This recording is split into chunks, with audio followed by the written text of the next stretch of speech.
Abra sua Bíblia, por favor, no livro de Jó, no capítulo 4. Livro de Jó, capítulo 4.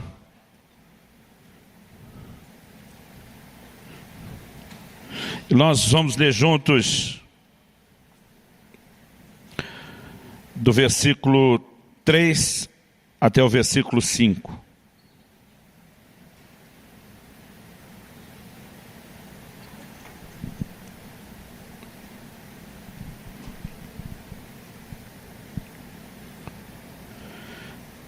Eu vou ler o texto inicial na Nova Almeida atualizada, que diz: veja bem, você ensinou a muitos e fortaleceu mãos cansadas.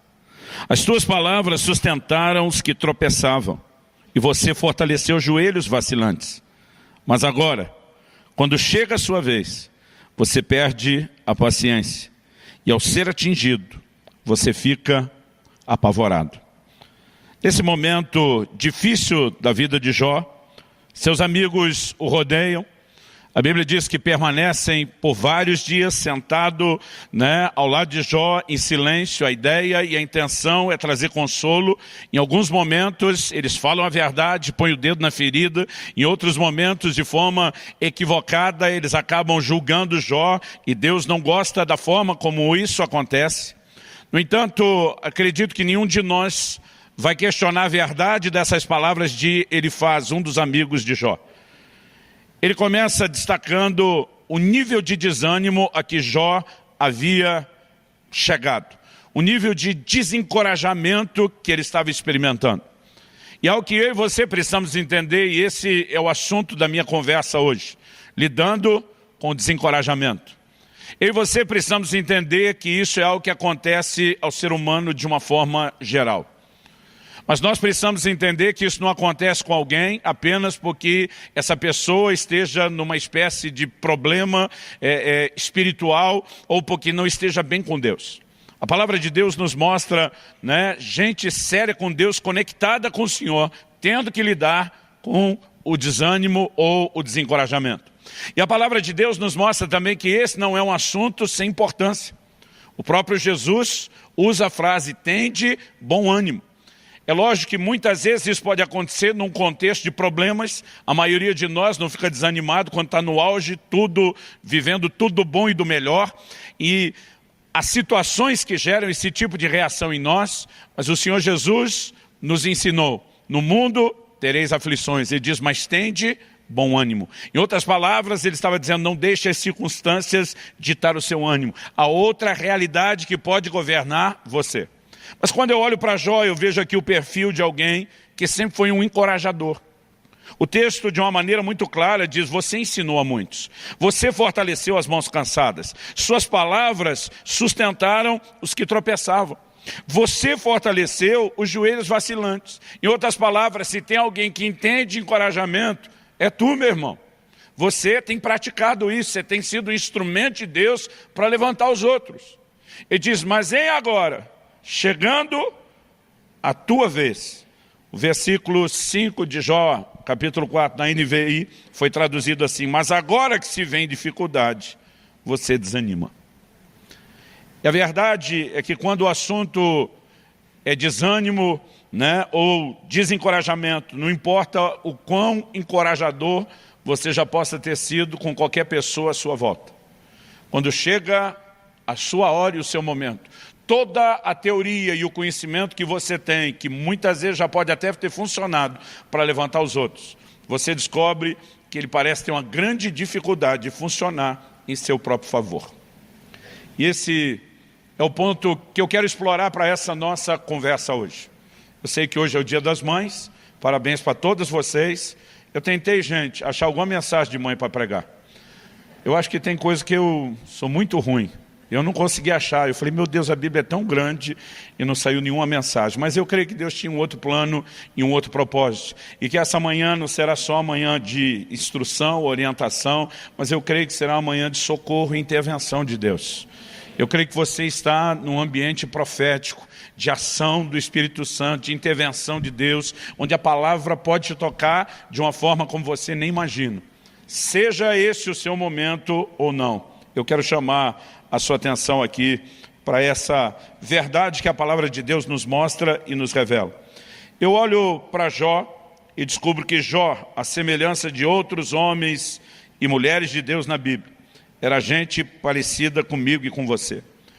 Nós muitas vezes funcionamos como encorajadores dos outros, até que chega o nosso momento. Nós sabemos que não é correto estar desanimado, e é por isso que a gente tenta levantar os outros. Não apenas porque a gente se ama e se importa e quer ver mais do que uma cara triste, um sorriso, mas a gente sabe que é importante vencer o desencorajamento. Mas a verdade é que quando chega a nossa vez, nós nem sempre conseguimos saber como lidar com isso. A palavra de Deus nos diz, em Tiago, no capítulo 5 e no versículo 17, que Elias era homem semelhante a nós. Mas a Bíblia diz assim, sujeito aos mesmos sentimentos. E é quando eu leio essa descrição, que ele era parecido como eu e você, parecido com a gente, é quando eu leio essa descrição que eu começo a perceber, porque na verdade a Bíblia está dizendo que ele tem uma estrutura muito parecida com a nossa. E Elias, na minha opinião, é uma das pessoas da Bíblia que mais manifestaram a tal da bipolaridade.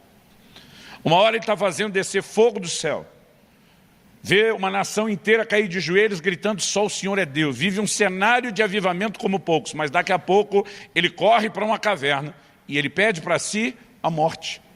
O curioso é que a Bíblia diz que ele fugiu para aquela caverna porque Jezabel, a mulher de Acabe, do rei Acabe, ameaçou matá-lo. E a Bíblia diz que ele fugiu para salvar a vida. Esse era o propósito da fuga e de se esconder na caverna. Mas quando chega na caverna, a Bíblia diz que ele pediu para Deus a morte. E é algo que me parece bem confuso. Se eu fosse Deus, teria dito para ele, então volta que Jezabel resolve o problema. Ela está tentando te matar desde o início, você não queria. Agora você quer morrer. Muitas vezes nós entramos nesse tipo de comportamento que nem a gente sabe o que a gente realmente quer. Agora, se acontece com gente como Elias, que tem a mesma estrutura, parecida comigo e com você, eu percebo que de alguma forma a palavra de Deus não está denunciando só a bipolaridade de Elias. Ela está denunciando também a nossa. Nós temos a inclinação aos altos e baixos. No entanto, nós precisamos entender como lidar com isso. Porque uma atitude correta diante de um momento de encorajamento, ela vai fazer toda a diferença. E uma atitude errada também fará toda a diferença. Porém, não para o bem, fará a diferença para o mal. Eu gostaria, já que nós estamos dando o exemplo de Elias, apesar de ter começado falando de Jó, eu gostaria que a gente pudesse olhar um pouquinho mais para aquilo que a palavra de Deus nos descreve a respeito do que aconteceu com o próprio Elias. Eu gostaria que você fosse comigo lá para o primeiro livro de Reis, no capítulo 19.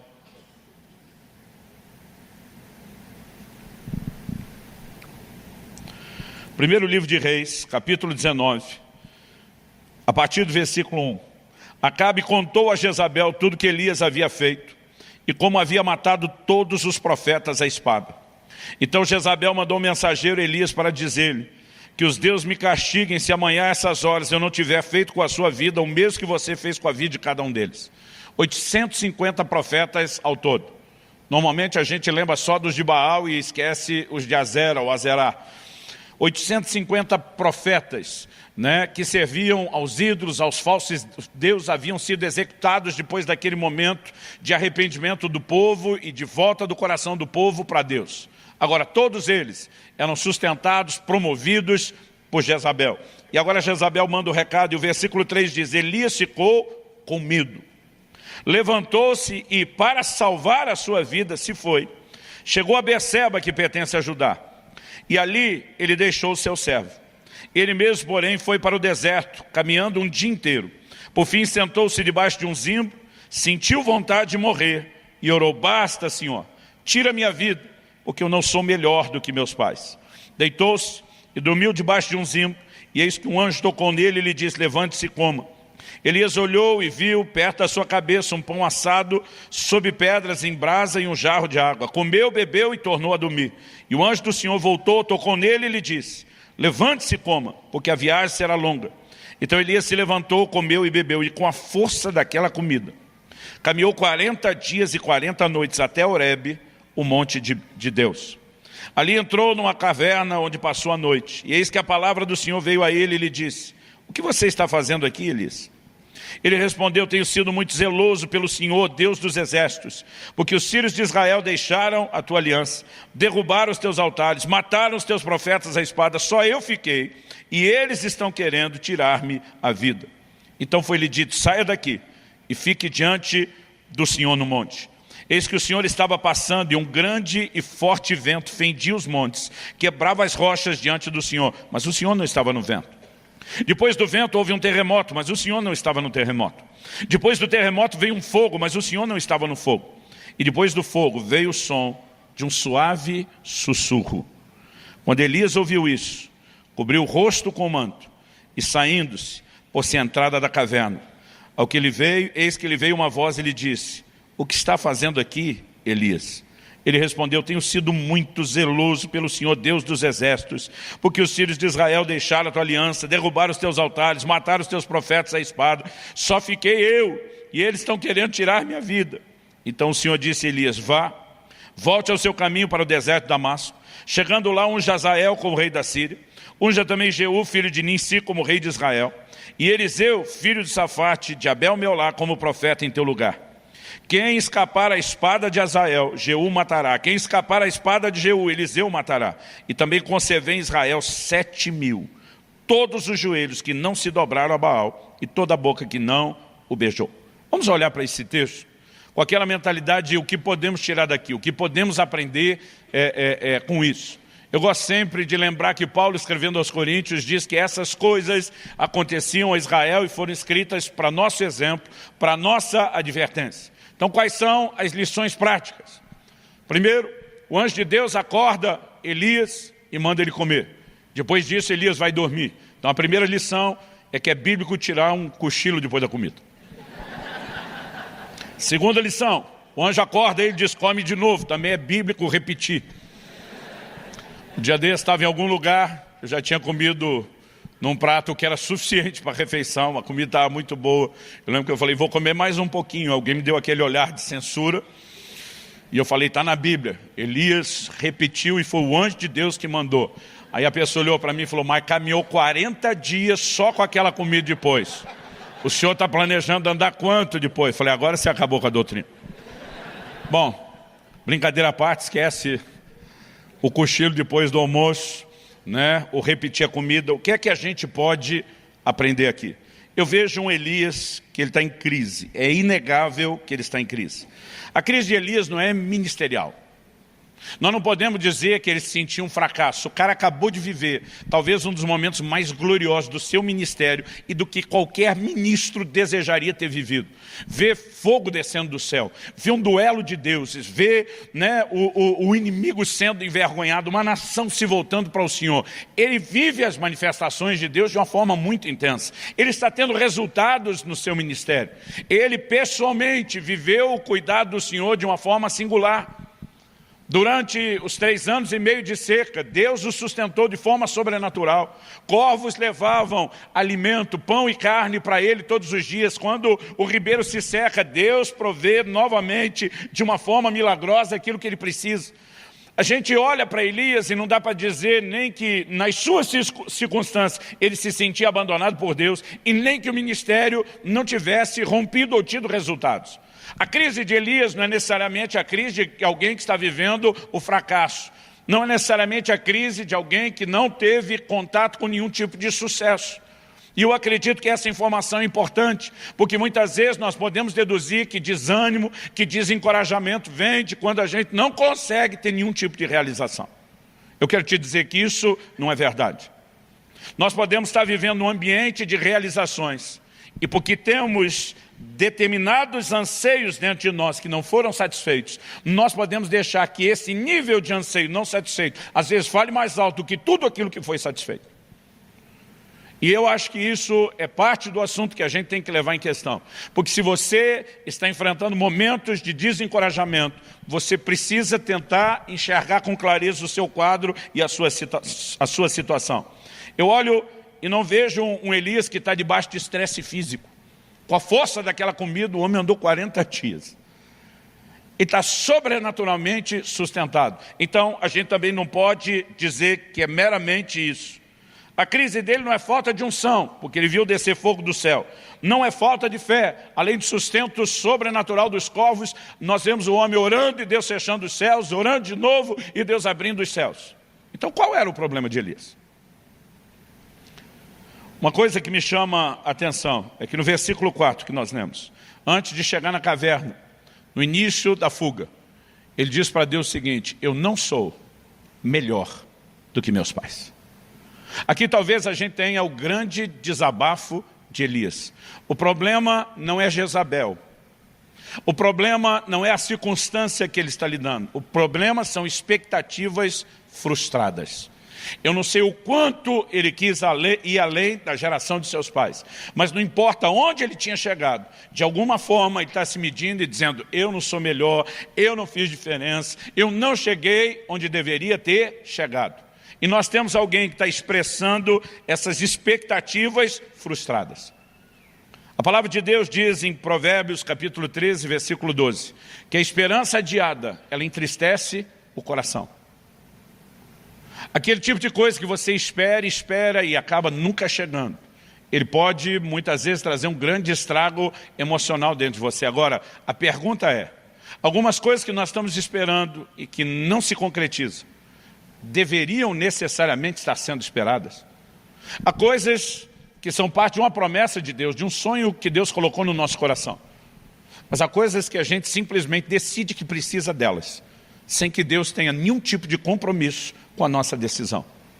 E muitas vezes a expectativa de não alcançar algo que nós queremos pode falar mais alto e estar vivendo tudo aquilo que Deus está despejando e derramando nas nossas vidas.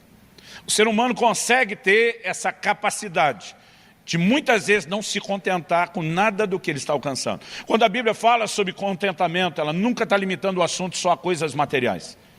Por exemplo, escrevendo aos Romanos, Paulo diz: não ambicioneis coisas altivas, mas acomodai-vos às humildes. Ali ele não estava falando só de quem deseja morar num triplex, numa baita de cobertura milionária.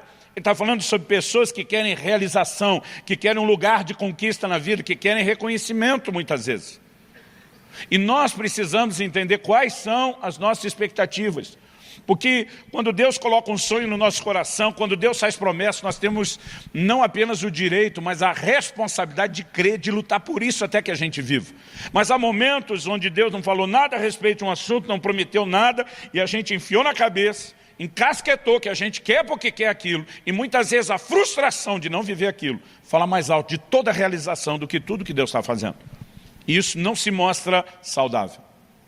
Uma das formas de perceber na nossa própria vida se estamos vivendo intensamente a frustração de algumas expectativas não cumpridas, falando até mais alto do que as realizações, é observar o nosso comportamento. É interessante que a palavra de Deus nos diz, aqui no versículo 3, que Elias, quando ele sai para essa jornada inicialmente de fuga, a Bíblia diz que ele para em Berseba, que pertence a Judá, e a Bíblia diz, e ali ele deixou o seu servo. Ele tinha um discípulo, ele tinha um servidor. Mas a primeira coisa que Elias fez, na hora que a coisa apertou, foi deixar quem podia estar ao lado dele, foi deixar quem poderia servi-lo, foi deixar a companhia e foi isolar-se. Uma das características de que eu e você estamos vivendo não um desânimo momentâneo. Às vezes nós temos isso.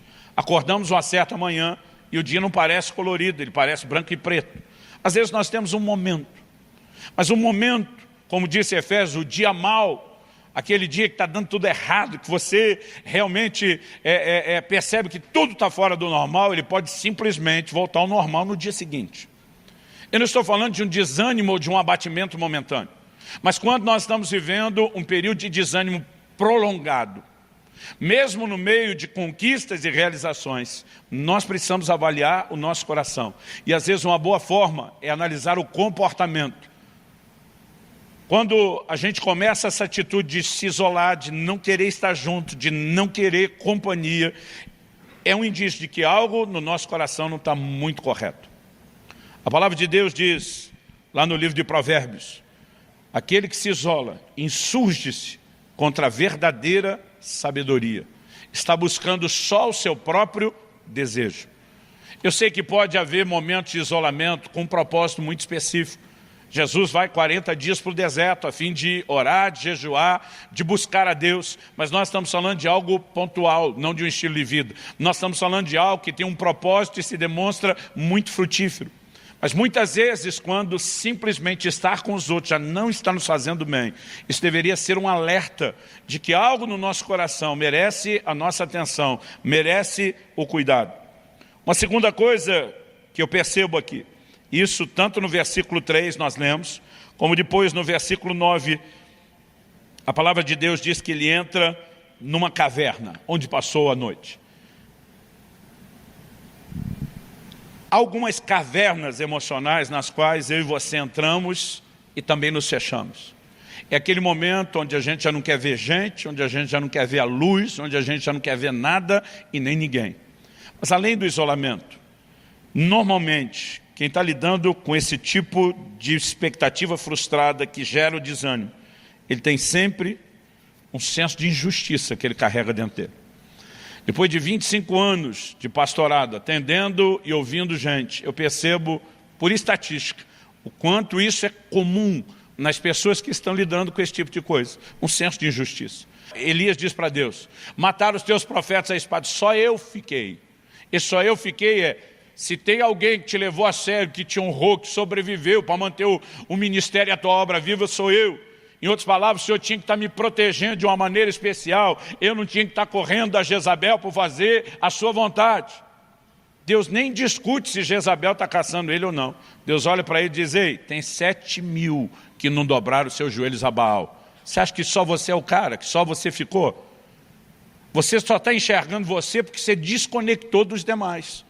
Essa é a única razão pela qual você está achando que ficou sozinho. Porque se você tivesse conectado com os outros, você ia ver quanta gente está me servindo, quanta gente está me buscando, quanta gente está sendo fiel. Mas a sensação do só aconteceu comigo só eu te levei a sério, só eu estou pagando o pato. Gente, esse senso de injustiça. E a maioria de nós sabe muito bem quando ele está lá. Não é só o que você sente no dia a dia, é aquilo que você tem vontade de falar para Deus na oração.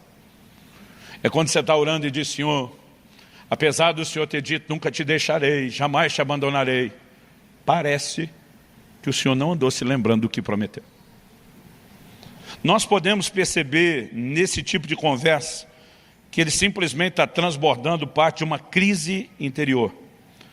Agora, eu fico olhando para esse senso de injustiça e acredito que ele vem de um único lugar, das comparações que a gente faz. A gente tem mania de comparar a nossa vida com a dos outros com a nossa, dos outros com os outros mesmo, e a gente vive de comparação. Quando o Senhor Jesus estava falando com Pedro, olha Pedro, eu vou te dizer de que forma você vai me glorificar, com que tipo de morte. A Bíblia diz que a primeira reação de Pedro foi olhar, viu que João vinha seguindo e pergunta para o Senhor, e quanto a este? Em outras palavras o que vai ser dele? Jesus disse, eu quero que ele fique até que eu venha, o que te importa? Em outras palavras, isso lá é da sua conta, seu cabeção. Eu tenho um assunto com você, eu tenho outro com ele, eu tenho um propósito para você, eu tenho outro para ele. Mas nós temos essa inclinação, porque de alguma forma a gente quer sentir se a gente está sendo tratado igual aos outros. Eu lembro quando criança, eu sou de uma época onde refrigerante aparecia uma vez por semana, e não era nem por motivos de saúde, era por falta de recurso. Aparecia uma vez por semana, era a refeição do domingo. Era a época em que Coca-Litro era chamado o refrigerante família, porque o litro dava para todo mundo, hoje em dia malemar dá para uma pessoa. E quando chegava o dia que a gente tinha direito àquele refrigerante que raramente vinha, eu e meu irmão, a gente colocava o copo um do lado do outro. Mamãe tinha que servir, a gente ficava, colocou mais para ele. Era uma competição que só.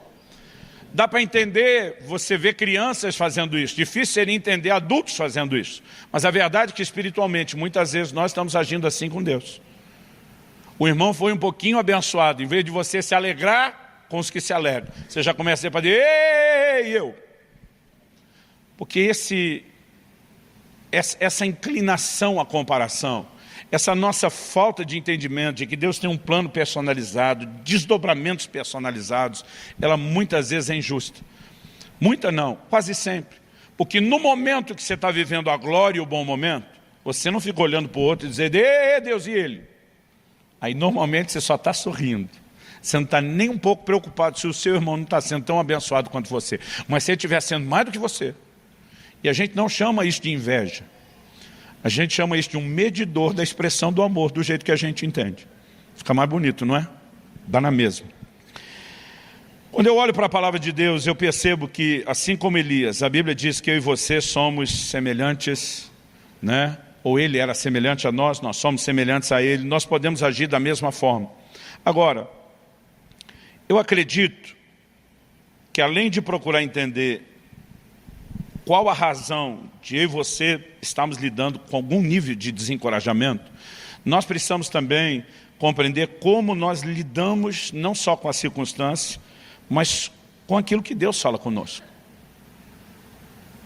O Elias começa a oração antes de chegar na caverna e lá termina. Ele está dizendo para Deus, para mim deu a conta, deu a tampa, deu o que tinha que dar. Aí Deus diz, beleza, você está apresentando sua carta de demissão, mas vou te dar um aviso prévio primeiro. Você vai ungir Azael, rei da Síria, Jeú, rei de Israel, e Eliseu, profeta, em seu lugar. Então Deus está dizendo, você tem duas unções aqui que você tem que fazer. E tem uma terceira que é para ungir o seu substituto. Porque se você não quer continuar, e se você quer desistir, pelo menos seja responsável. Irmão, conceito de trabalho, de serviço para Deus, de ministério, mesmo dentro da casa de Deus, deveria ser mais sério para a gente. A Bíblia nos mostra um nível de responsabilidade a ser praticado, que até para desistir o cara tem que ser responsável. Deus diz, não vai só vazar e largar tudo para trás. Se você quer desistir, acha quem continue. Agora, de alguma forma, o que é que Elias fez? Ele não ungiu nem Jeú, nem Azael. Ele vai direto no Eliseu, joga a capa nele, como quem diz, é contigo, velho. Basicamente, a minha leitura que eu faço de Elias, não é de alguém que acordou aquela manhã pensando o que eu posso fazer para desobedecer a Deus, mas tipo assim, já que estou fora mesmo, já que tem um substituto mesmo, ele que resolve o resto. Quem teve que ungir Jeú, rei de Israel, e Azael, rei da Síria, foi Eliseu. Elias nunca fez isso. Agora, o tipo de atitude dele está trazendo à tona o que está dentro do coração dele. Porque nós temos reações emocionais até o que Deus fala. E se a gente começar a aprender a olhar para dentro de nós, nós vamos perceber quanta coisa que está dentro de nós e precisa ser resolvida. Nabucodonosor tem um sonho. Ele não lembra o sonho. Deus manda alguém para dizer se você sonhou isso, não só lembrar, e também interpretar. Se ele só interpretasse, o rei ainda poderia dizer, talvez seja coisa da cabeça dele. Mas como ele não lembra, e a pessoa conta exatamente o que ele sonhou, o rei sabe que Daniel não tinha como saber isso. Então, a partir disso, na interpretação, é lógico que a mensagem entra com toda a credibilidade.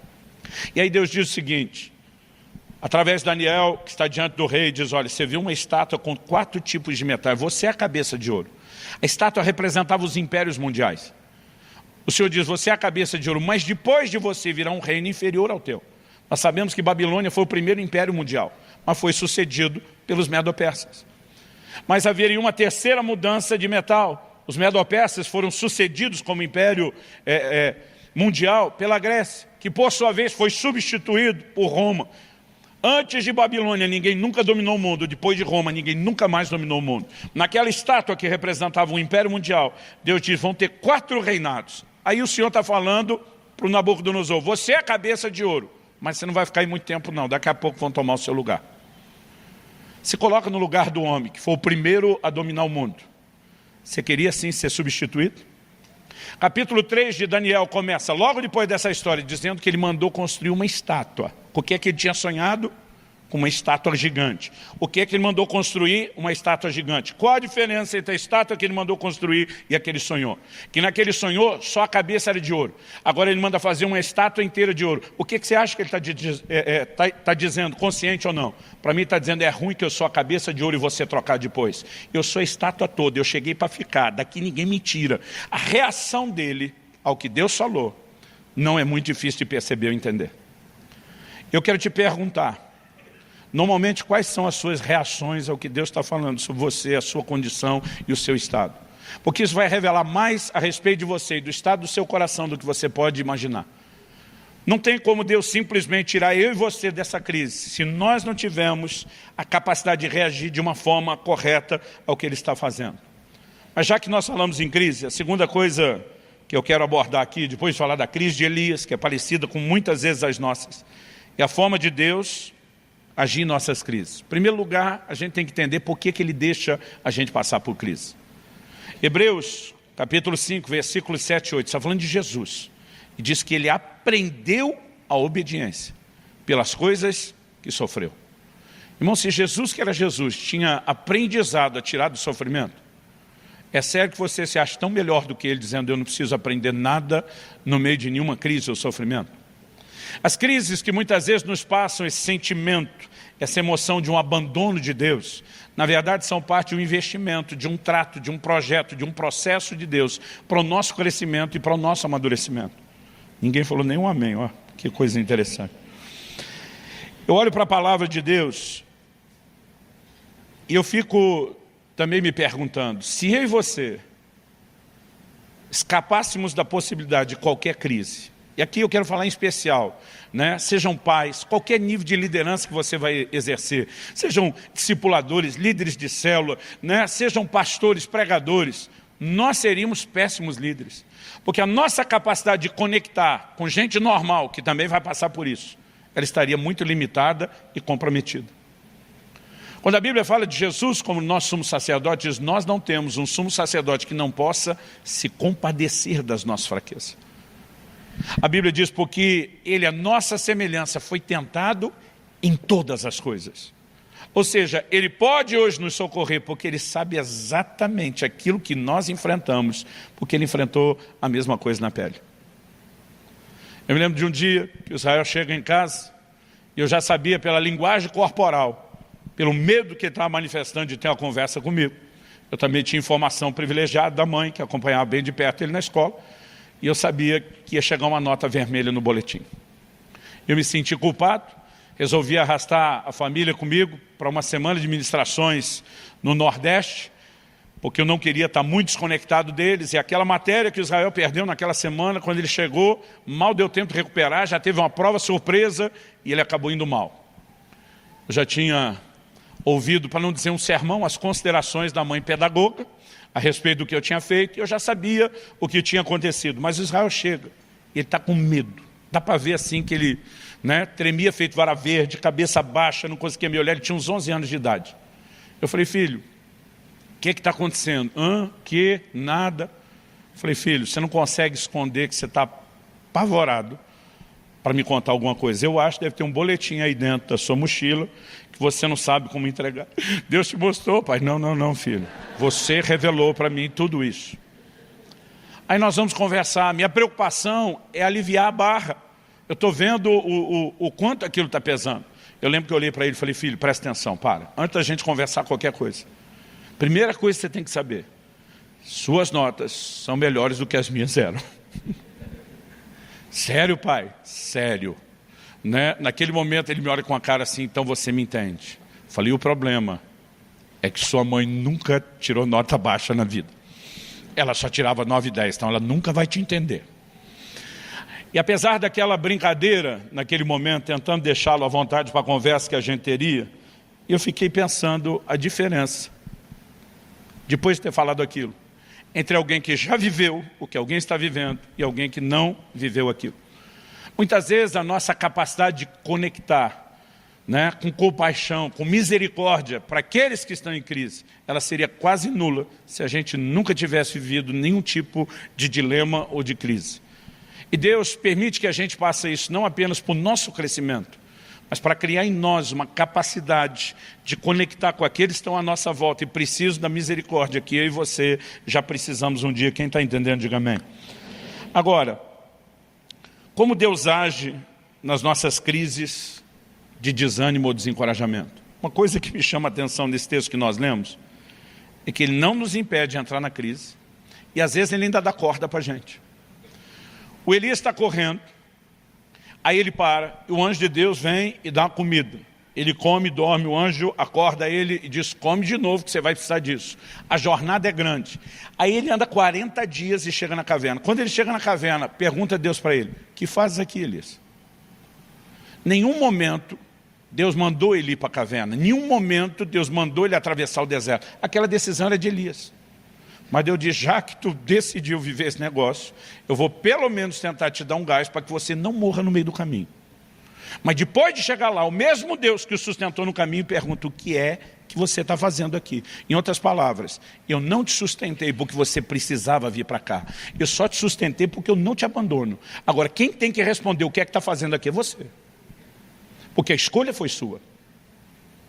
Agora, muitas vezes, a gente consegue ter aquele tipo de gente que além de estar correndo para fora do plano de Deus, ainda diz, não, mas Deus está abençoando, dirigindo, confirmando. Não, querido, Ele só não está te abandonando. Não significa que Ele está confirmando que você tem que se enveredar deserto adentro ou que você tenha que achar uma caverna. Aí Deus pergunta, o que é que você faz aqui? Elias conta uma outra história fazendo de vítima. Deus chega de novo e diz, o que é que você faz aqui, Elias? Em outras palavras, você não respondeu o que eu te perguntei. Porque esse tipo de resposta é importante. E quando eu olho esse perfil da ação de Deus, eu acredito que essa pergunta nos mostra que Deus não enviou Elias. Deus o abençoou, cuidou dele no caminho. Mas o profeta fez só o que Deus decidiu fazer. Aí Deus diz para ele, sai da caverna. Sabe o que Deus está dizendo? Eu me recuso a falar com você do lado de dentro.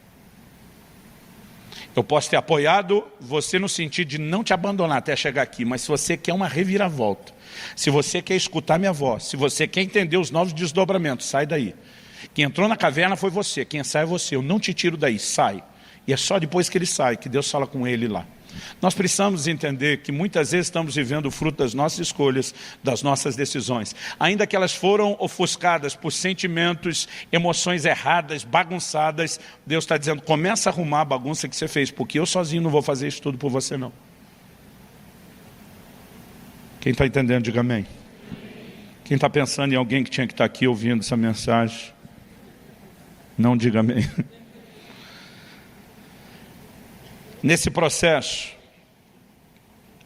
de Deus dizer para ele sai, e a ordem que Deus dá para ele, olha aí comigo, deixa eu ver o versículo, estamos falando aí de 1 Reis 19, para quem esqueceu. No 11 Deus diz para ele, sai da caverna e fique diante do Senhor no monte. Depois no versículo 15, então o Senhor disse a Elias, vá e volte o seu caminho para o deserto de Damasco. Eu fico olhando para isso e a sensação para mim é de Deus dizendo, porque é o seguinte, Elias estava lidando com quem? Com Acabe e Jezabel, que eram reis do Império do Norte, do Reino do Norte, que era o Reino do Norte. Depois de Roboão, filho de Salomão, as 12 tribos se dividiram. Judá e Benjamim, que eram do sul, se uniram e formaram o Reino de Judá. E todas as outras 10 tribos formam o Reino do Norte. Quando a Bíblia diz que ele desceu a Berseba, que pertence a Judá, significa que ele sai do norte e desce para o sul de Israel. Agora Deus está dizendo, volta o caminho do deserto, que você vai para a Síria, que era ainda mais ao norte do que o lugar de onde ele veio. Deus está dizendo, toda essa caminhada no deserto foi à toa e desnecessária. Pega o caminho de volta. Vai andar tudo de novo. Interessante que agora a gente não tem informação se teve alimento especial para a jornada de volta. Mas tem uma ordem clara de Deus a respeito disso. Em outras palavras, Deus está dizendo, você é responsável por consertar as coisas e a própria bagunça que você fez. No entanto, mesmo Deus chamando a responsabilidade sobre Elias, dizendo, sai da caverna, Deus ainda fala com ele, se manifesta para com ele. E nós servimos a um Deus que não nos abandona nos momentos de crise, embora nos responsabiliza por aquilo que a gente está fazendo errado e pela necessidade que a gente tem de corrigir. Agora, uma coisa interessante nessa lição que Deus dá a hora que o Elias sai, é que a Bíblia diz que teve vento forte despedaçando rocha. Irmão, eu não consigo imaginar que tipo de vento é esse que quebra a rocha. Mas isso aconteceu. Teve terremoto, teve fogo. Agora, a Bíblia diz que Deus não estava em nada daquelas coisas. Quando eu e você estamos nesse lugar de isolamento e de crise, a gente acha que a única forma de sair é só com Deus fazendo coisas espetaculares, extraordinárias. A Bíblia diz que Deus não estava em nada daquilo, até que veio um cicio, um sopro, um sussurro suave. A Bíblia diz que Deus estava nele. Sabe o que eu entendo Deus dizendo? Não espere sair desse labirinto ou caverna emocional que você está, só quando eu estiver chacoalhando tudo à sua volta com o meu poder. Ele ia saber o que Deus podia fazer, ele já tinha vivido e experimentado isso. Mas Deus fez questão de dar um show pirotécnico, uma demonstração toda na frente dele, mas dizer, eu não estou nisso. Você quer o caminho de conserto para esse momento? Ele não tem a ver com o extraordinário, ele tem a ver com o simples. É uma voz suave. Você tem que prestar atenção, você tem que conectar, você tem que decidir obedecer. E eu percebo que a maneira de Deus tratar com essas nossas crises tem muito mais a ver com um processo simples do que com o extraordinário.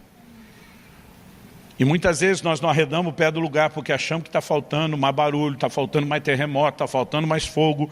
E Deus está dizendo, você só precisa escutar a minha voz suave. E ela tem o poder de te colocar nos eixos.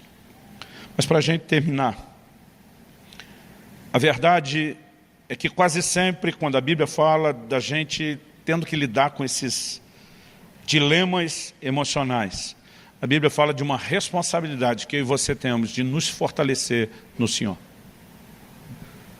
É lógico que existem coisas que Deus vai fazer por cada um de nós. Existem coisas que nós precisamos fazer em relação ao que Deus já nos disponibilizou. Em 1 Samuel, no capítulo 30, a palavra de Deus diz que Davi e os seus homens, que estão fugindo de Saul, se aliaram aos filisteus, que eram inimigos de Saul. Mas daqui a pouco os filisteus vão sair em guerra contra Saul.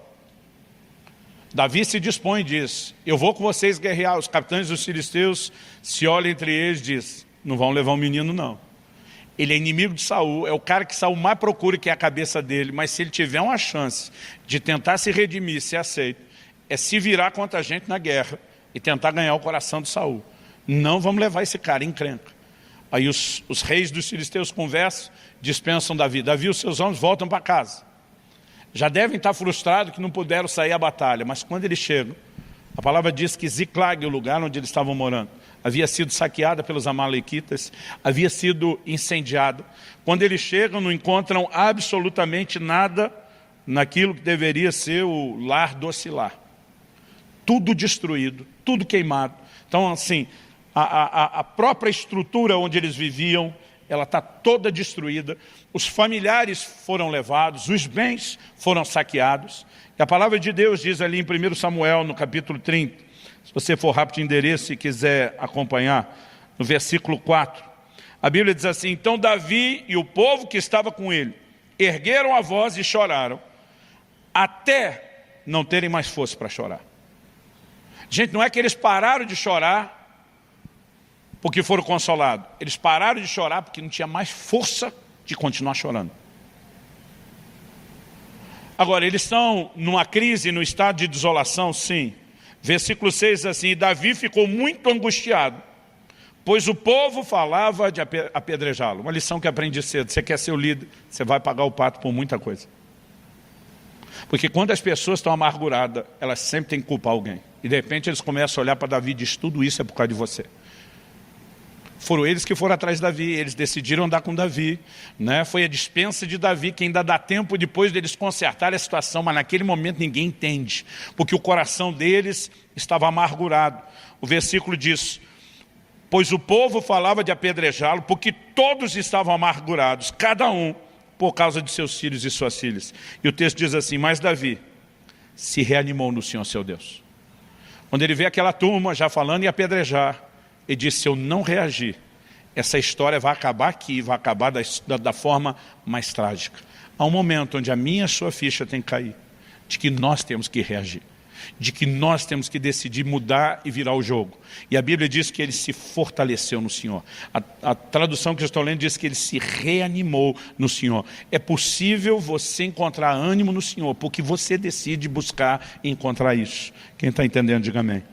Agora, eu acho lindo nessa história, quando ele decide se fortalecer no Senhor, ele vai consultar o Senhor depois disso, ele faz 2 perguntas, e Deus dá 3 respostas.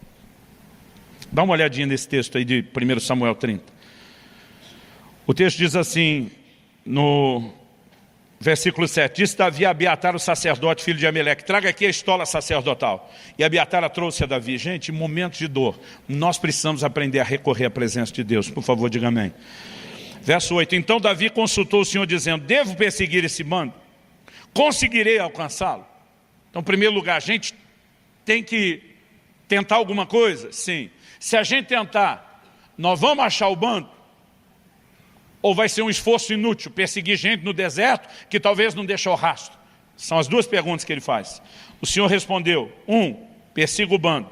2, porque você certamente o alcançará. E 3, a pergunta que eu acredito que Davi não teve coragem de fazer: e libertará aos cativos. Eu acho que naquela altura do campeonato eles estão vivos, nós vamos recuperá-los. Essa é a pergunta que ele não tem coragem de fazer. Mas Deus se antecipa e diz: eu vou intervir. Irmão, normalmente nós atribuímos a Deus a razão de algumas desgraças, em vez de entender que Ele pode ser exatamente a solução para a mudança do quadro. E tem gente que nessa hora chora da vida, chora de Deus, chora do que perdeu e não reage. Agora, pessoas como Davi que nos ensinam que quando nós decidimos lutar, quando nós decidimos reagir, nós vamos ver esse Deus que nós estamos acusando de não ter protegido a gente, intervindo para que a gente recupere aquilo que a gente perdeu por nossas escolhas. Quem foi que disse que Davi tinha que sair e lutar contra Saul? O problema era dele com Saul, não era dele com toda a nação que ele ia governar. Não fazia o menor sentido Davi se dispor a lutar aquela batalha. E se não tivesse saído, não tinha Malequita que tinha enfrentado aqueles valentes e levado todo mundo. Mas normalmente, porque nós não resolvemos um tipo de problema, nós nos metemos em outro. Então ele está começando a ficar bronqueado e amargurado com o Saul que está perseguindo ele. Ele diz: quer saber, eu não vou mais só fugir, eu vou cair para cima, eu vou enfrentar, eu acabo com a raça do Saul. E ele deixa a casa descoberta e desguarnecida, porque não está sabendo lidar com outro tipo de problema. E agora ele tem um problema maior do que o primeiro. E aí, em vez de culpar Deus, de repente ele entende: Senhor, como eu posso consertar? Deus diz: já que você botou a cabeça no lugar, o bom senso e o juízo, e ativou a fé, bora, Davi, vamos recuperar o terreno perdido. E sabe, eu sinto que, embora isso seja uma orientação genérica que sirva para todo crente, em qualquer tempo, em qualquer época, em qualquer lugar, há muita gente nesse dia que precisava ouvir de Deus essas coisas. Mas não apenas para que você saia daqui com instrução. Eu acredito que você está num lugar onde você pode se fortalecer na presença do Senhor. Eu quero que você se coloque em pé. A diferença entre o que acontece com Davi e Elias é que com Davi tudo voltou ao normal. Com Elias não. Elias transfere o que tem que transferir para Eliseu, decide encerrar as coisas o mais rápido possível. E o que me admira é Deus ter tirado Elias da terra com tanta honra. O que me faz entender, além do crédito, obviamente, que ele tinha, pelo tanto que ele tinha feito, que para Deus, quem nós somos, ainda é mais importante do que só aquilo que nós fazemos. O seu valor diante de Deus não é só pela sua mão de obra. Não é só porque Ele pode contar com você e com aquilo que você pode produzir. Ele te ama por quem você é, independente da sua produtividade. Eu tenho certeza que Deus esperava um pouquinho mais de Elias, porque ele não tinha terminado aquilo que Deus lhe havia designado. Mas eu acho uma coisa linda a forma como Deus simplesmente diz: eu não vou descartar, não vou jogar fora. Um dos filhos dos profetas, depois que Elias foi tomado, vem para Eliseu dizer: deixa a gente procurar o corpo. Ele só faltou falar, tipo o carioca da Baixada: tá maluco, meu irmão? Ele diz: não perca tempo procurando o corpo. E eles gastaram 3 dias. Para depois Eliseu falar que nem a mulher costuma falar ao seu marido: eu não te disse? Eu não te falei? O que Eliseu está tentando dizer para aqueles homens? Deus não vai pegar o servo dele e descartar como alguém faz com um copinho de plástico descartável desses depois de beber água. Deus não é assim. Deus não pega a história de alguém que o serviu e simplesmente joga fora e descarta. Não funciona assim. E quando eu vejo o desanimado Elias sendo tratado por Deus, mesmo com esse tipo de honra, eu digo: Deus, o Senhor é fiel mesmo quando não somos. O Senhor é um Deus acima de qualquer suspeita, que merece o nosso amor, a nossa devoção. Mas a verdade é que nós precisamos entender esse Deus que é fiel, que se comprometeu dizendo: eu nunca vou deixar você. E se você encasquetar, feito um cabeçudo que tem que ir para o deserto e diz: ainda assim não te abandono, lá na frente eu vou mandar você pegar o caminho de volta, eu vou perguntar o que você fez, mas mesmo assim ainda seguro a onda, eu não te abandono no deserto.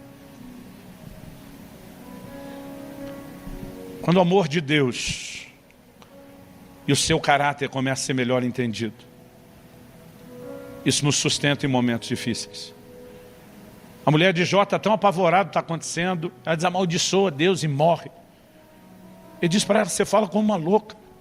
Ainda que ele me mate, eu louvarei. O que é que Jó está dizendo? Ele está acima de qualquer suspeito. Pode parecer até que ele está tentando acabar com a nossa raça, e nós vamos louvá-lo. Porque ele sabe o que faz. A gente não sabe o que ele faz, mas ele sabe o que faz. Paulo dizia, eu sei em quem tenho crido. Eu gosto de dizer que a fé se apoia no caráter de Deus. No momento de emoções difíceis, não baseie sua fé e o seu relacionamento com Deus naquilo que você está sentindo. Baseie-se na revelação de quem Ele é, que já foi claramente explicitado na palavra de Deus para mim e para você. Mas a verdade é que todos nós vamos lidar com momentos de desânimo. E a pergunta é, o que é que nós vamos fazer com eles? Outro dia alguém me perguntou, pastor, eu acho que é mais fácil falar isso para o senhor, porque o senhor parece ser indesanimável. Falei, pergunta para minha mulher, porque ela já passou do meu lado. Todos nós já vivemos momentos de crise e dificuldade. Mas quando você olha alguém que já cresceu, às vezes você não consegue lembrar daquele histórico. Um dia meu filho, bem criança, ele falou, pai, a sensação que eu tenho quando eu olho para você é que você não tem medo de nada. Eu falei, por quê? Ele falou, porque você nunca demonstra medo. Eu falei, filho, deixa eu te explicar uma coisa, corajoso não é o que não tem medo. Corajoso é o que vence seus medos. Se você perguntar se o pai é corajoso, vou dizer sim. Se você perguntar se eu tenho medo, eu também vou dizer sim. E como eu posso ter medo de ser corajoso? Eu venço eles, eu luto contra eles. Nenhum de nós, irmão, vai estar num lugar onde não precisa lutar contra o desânimo. A questão é que se a gente não lutar em situações como essa de desânimo prolongado, ele começa a engolir a gente, fazer muito mal não só para a gente. Atitude de isolamento fazem mal para os que estão à nossa volta e que não têm culpa de nada.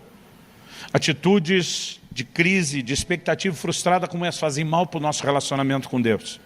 Porque nós, naquele senso de injustiça, começamos a cobrar Deus como se Ele não estivesse sendo o Deus que deveria ser. Não tem como essa história terminar bem se você não decidir abandonar a caverna e dar a volta por cima. O cara que valorizava a vida e foge para salvá-la, daqui a pouco entra num nível tal nesse sentimento, que já não quer mais viver. Todo desânimo prolongado tem a grande possibilidade de te colocar num lugar pior, de depressão, e num outro pior ainda, de não mais querer continuar vivendo. E Deus está dizendo para Elisa, é você que tem que sair da caverna que você se enfiou.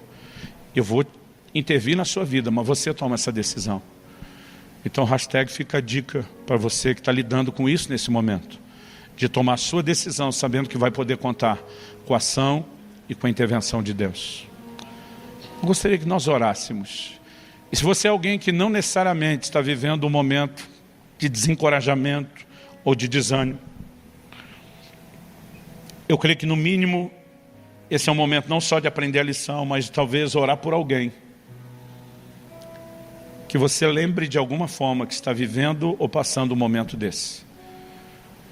Pai, nós oramos e clamamos no nome do Senhor Jesus, pela manifestação da graça e do favor do Senhor nessa manhã.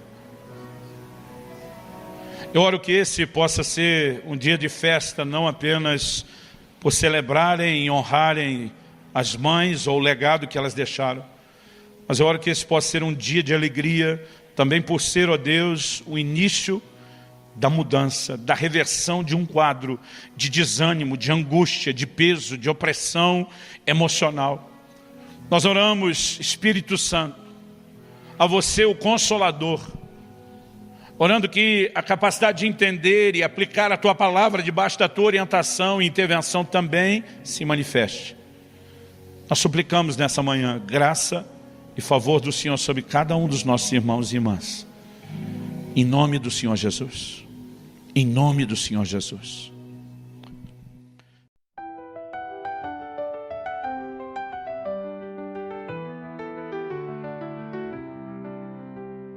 Footsteps in the school's lone hall, dusty boards, a basketball's call, crafting dreams and painting clay, golden laughs at end of day.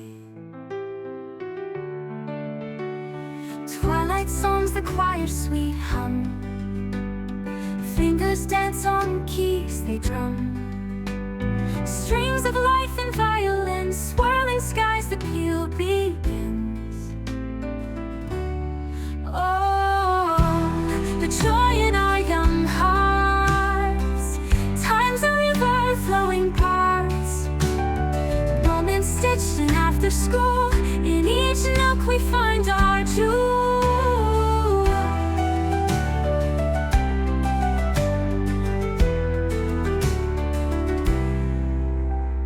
Castles rise in paper forts. Secrets shared in whispered retorts. Traces left in sideline sand. Hand in hand we understand. Beacon bright, our lanterns light. Silent books we read at night. Lines of words, our stories so in this gentle, kind tableau. The joy in our young hearts. Time's a river flowing parts. Moments stitched in after school. In each nook we find our jewel.